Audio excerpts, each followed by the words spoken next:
नमस्कार दोस्तों, YouTube के मेरे चैनल यूपी बोर्ड पढ़ाई में आपका स्वागत है।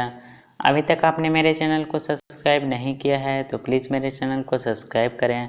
अगर यह वीडियो अच्छे लगे तो लाइक ज़रूर करें तथा अपने दोस्तों में जितना से जितना हो सके शेयर करें। तो दोस्तों, हम लोग पढ़ रहे थे क्लास 11 का फिजिक्स चैप्टर 10 सरल रेखा में गति। प्रीवियस वीडियो में हमने भौतिक विज्ञान के शाखाओं के बारे में अध्ययन किया, विरामावस्था गति अवस्था क्या होती है उसके बारे में चर्चा की। इस वीडियो में हम दूरी तथा विस्थापन का स्टडी करने वाले हैं। तो चलिए वीडियो को स्टार्ट करते हैं। तो आज हम पढ़ने वाले हैं दूरी। तो दूरी का मतलब, दूरी की जब हम परिभाषा देखते हैं तो किसी वस्तु द्वारा तय किए गए पथ की लंबाई को दूरी कहते हैं, या फिर ए तथा बी के बीच की लंबाई को दूरी कहते हैं। मतलब जो दूरी है वह एक प्रकार की लंबाई होती है। तो दूरी का हमने परिभाषा देखा कि किसी वस्तु द्वारा तय की गई पथ की लंबाई को दूरी कहते हैं, या फिर ए तथा बी के बीच की लंबाई को दूरी कहते हैं। तो हमारा दूरी का सूत्र आता है चाल इंटू समय, और जो दूरी का मात्रक है वह हमारा मीटर आता है, क्योंकि चाल का मात्रक हमारा आता है मीटर प्रति सेकेंड, मतलब मीटर बटा सेकेंड, इंटू जब हम समय का मात्रक सेकेंड करें तो सेकेंड से सेकेंड कट जाएगा, मतलब हमारा जो दूरी का मात्रक आया वह आया मीटर।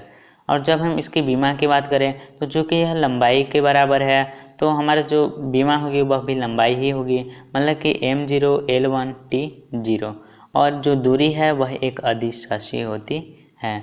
तो दूरी में हमने देखा, इसका परिभाषा हमने देखा, किसी वस्तु द्वारा तय की गई पथ की लंबाई को दूरी कहते हैं, या ए तथा बी के बीच की लंबाई को दूरी कहते हैं। दूरी का मात्रक चाल गुणा समय, दूरी का सूत्र चाल गुणा समय, मात्रक मीटर, विमा m0 l1 t0, और यह एक अदिश राशि है। इसके आगे आता है हमारा विस्थापन। विस्थापन में दो बिंदुओं के बीच की न्यूनतम दूरी को विस्थापन कहते हैं। मतलब कि जो विस्थापन है वह एक प्रकार का दूरी होता है, मतलब कि दो बिंदुओं के बीच न्यूनतम दूरी, यहाँ पे न्यूनतम शब्द आया है तो न्यूनतम दूरी को हम विस्थापन कहते हैं। तो विस्थापन बराबर हो जाएगा हमारा वेग गुणा समय। तो जो मात्रक है इसका, वह चूंकि यह दूरी है, मतलब दूरी का मात्रक मीटर, तो विस्थापन का भी मात्रक मीटर होता है, तथा विमा हमारा दूरी का ही हो जाएगा m0 l t0, और यह एक सदिश राशि है। तो इन दोनों का हम एक एग्जाम्पल देखते हैं। तो एग्जाम्पल है हमारा दोस्तों, यहाँ A है और यहाँ B है। A और B के बीच K L M N O P Q R यह कुछ बिंदुएं हैं, जिसमें K की दूरी 10 किलोमीटर, L 20 किलोमीटर, यह सभी किलोमीटर में दर्शाते हैं।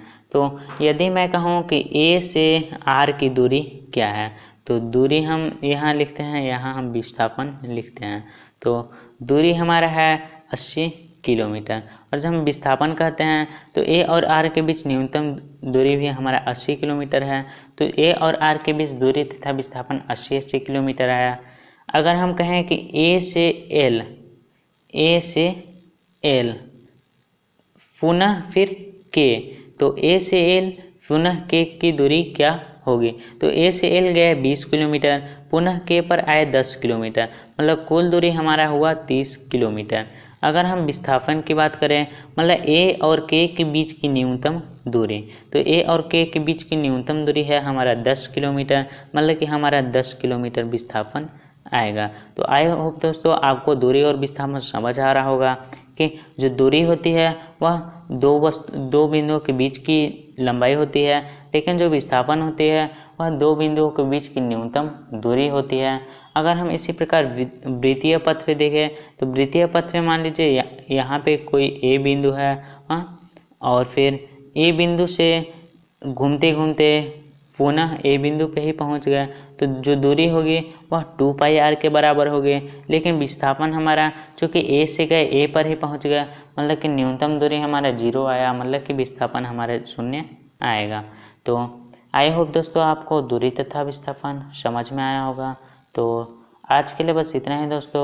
अगर यह वीडियो अच्छी लगे तो लाइक ज़रूर करिए, और अभी तक का चैनल को सब्सक्राइब नहीं किया है तो प्लीज़ चैनल को सब्सक्राइब कर लीजिए। तो thanks for watching the video. Thank you.